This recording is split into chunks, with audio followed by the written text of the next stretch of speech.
Termite attack on Russian armored vehicles. Russian soldiers caught in a trench. High explosive attacks. Russian infantry carriers ambushed. Soldiers making mistakes, FPV drone attacks, destroyed vehicles. Stay tuned for more. June 11th, 2025. Russian forces attack Ukrainian defensive positions with 19 motorcycles, 3 cars, and an infantry platoon.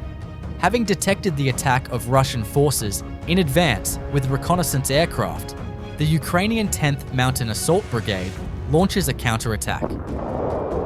Ukrainian forces, who are carrying out FPV drone attacks on Russian soldiers on motorcycles, are also dropping bombs from drones on Russian soldiers continuing on foot.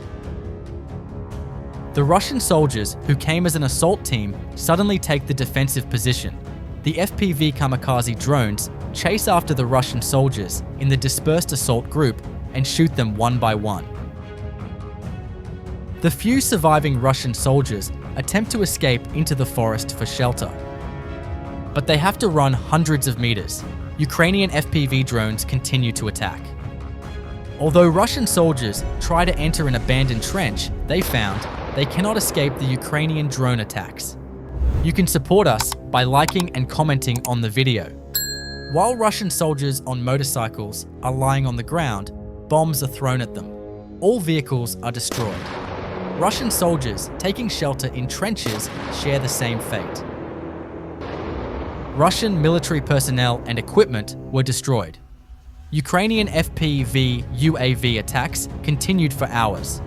In this offensive operation, launched by Russian forces, 18 Russian soldiers lost their lives, 5 were wounded, and 3 surrendered. In addition, 13 motorcycles and 3 cars were destroyed. June 10th, 2025. Ukrainian forces attack Russian trenches with FPV drones. Russian soldier dies after being unexpectedly caught by a drone in a trench. 2 Russian soldiers who fled into the forest during the attack are also detected by drones.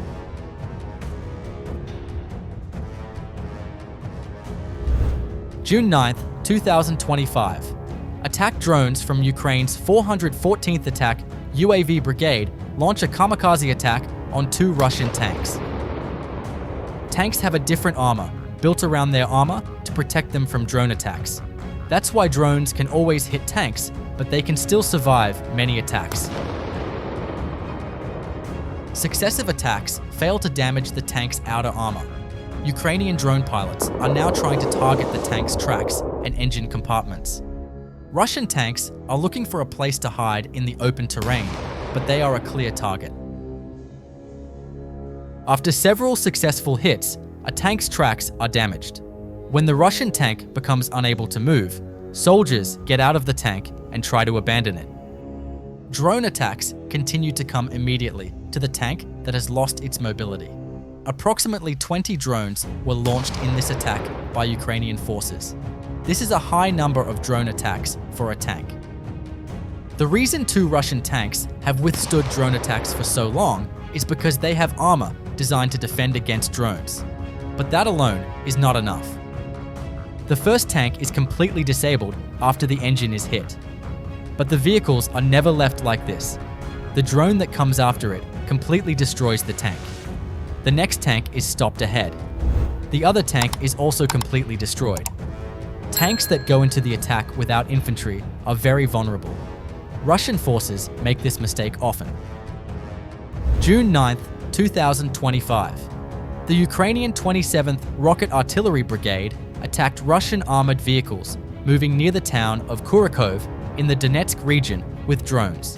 A Russian armored vehicle detonated by a Ukrainian drone is destroyed in a massive explosion along with its ammunition.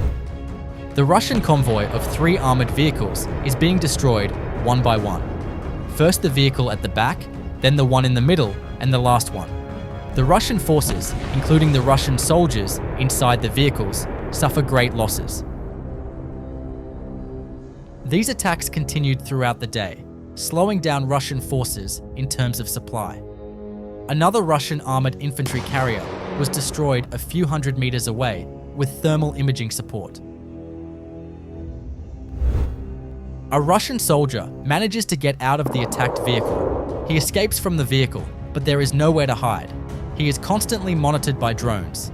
He is seriously injured by the force of the explosion and cannot continue any further. Ukrainian soldiers who mounted RPG-7 anti-tank rocket warheads on drones destroy many Russian armored vehicles with these rocket warheads. The rocket warhead, which is dropped from the air, completely disables the targets. The old Soviet-made Russian tank T-72 is being neutralized. June 10th, 2025.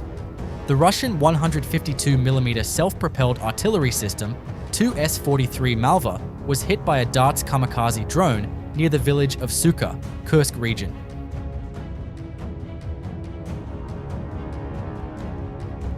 Ukrainian 425th Separate Assault Regiment reconnaissance drones spotted 2 Russian soldiers in an abandoned village. After a while, Ukrainian drone attack began. In the first attack, a Russian soldier is seriously injured.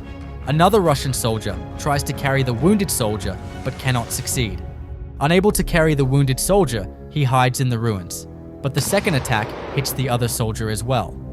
Another Russian soldier tries to hide by standing still among the trees, but he cannot hide from the drones. The soldier, who was seriously injured in the first attack, loses his life in the second attack. June 10th, 2025. The Ukrainian Air Force carried out 4 precision airstrikes on a building where Russian soldiers were stationed. The building was also being used as a storage center for electronic warfare systems and other military equipment. June 3rd, 2025. Ukrainian forces are attacking Russian military positions in the city of Toretsk, Donetsk region. Russian soldiers have turned the ruins into shelters, but they are unaware of the drones monitoring them. While Russian infantry is being bombed by FPV drones, the vehicles owned by the soldiers are also being destroyed. All escape methods of the Russian soldiers are being eliminated. Bombs are dropped into underground shelters. In these attacks, carried out with high explosives, the chances of Russian soldiers surviving the explosion are reduced. In attacks carried out in closed areas, most Russian soldiers lose their lives under the rubble. Bombs dropped by Ukrainian forces from drones onto rooftops caused the building to collapse completely, with most soldiers dying in the initial attack. Many Russian soldiers lost their lives in the hours-long operation to attack Russian positions. It is not known why Russian soldiers stopped in these areas and became completely open targets for drone attacks. Ukrainian reconnaissance drones spotted 2 Russian MTLBs near defensive positions. FPVs took off to hit them without delay. After the first hits, the armored vehicles started to flee. These armored vehicles are also constantly on the move, and it's rare for them to stay in one place long enough to become easy targets. They operate with a support team that actively scans the skies for drones and uses electronic warfare systems to intercept incoming threats. Their crews are also highly experienced, quick to respond to danger, and often launch preemptive strikes on drone operators or detection teams before an attack can begin. But this is where they are caught in a very vulnerable position. Ukrainian forces never let go of the Russian armored vehicles they detect until they are completely destroyed. The vehicles are now incapable of movement. But there are still Russian soldiers inside the armored vehicles, and no one has ever left the vehicle. They probably lost consciousness due to the explosions. Ukrainian FPV drones deliver the final blows. Since they cannot launch a kamikaze attack inside the vehicle, a different method is being tried. The drone is attacking the Russian armored vehicle with thermite. With this method, the soldiers inside the vehicle have no chance of survival. A large number of drones were spent to destroy 2 Russian armored vehicles. However, when the cost of drones is compared to the cost of military vehicles, this is a huge loss for Russian forces. With just a few $1,000s worth of drones, millions of dollars worth of Russian military vehicles are destroyed in this way many times. In this attack, 2 Russian vehicles were destroyed and 9 Russian soldiers lost their lives. As the war continues, Ukraine is steadily transitioning from a defensive stance to a more offensive strategy. After months of withstanding constant Russian pressure, Ukrainian forces have begun launching calculated counterattacks, focusing on weak points along the front lines. This shift is fueled by improved coordination, upgraded weaponry, and growing confidence in drone and artillery operations. Ukraine's new approach aims to destabilize Russian units, reclaim lost ground, and slow down enemy advances before they gain momentum. While the conflict remains a test of endurance, Ukraine's offensive push signals a turning point, one where resilience and precision define the path forward.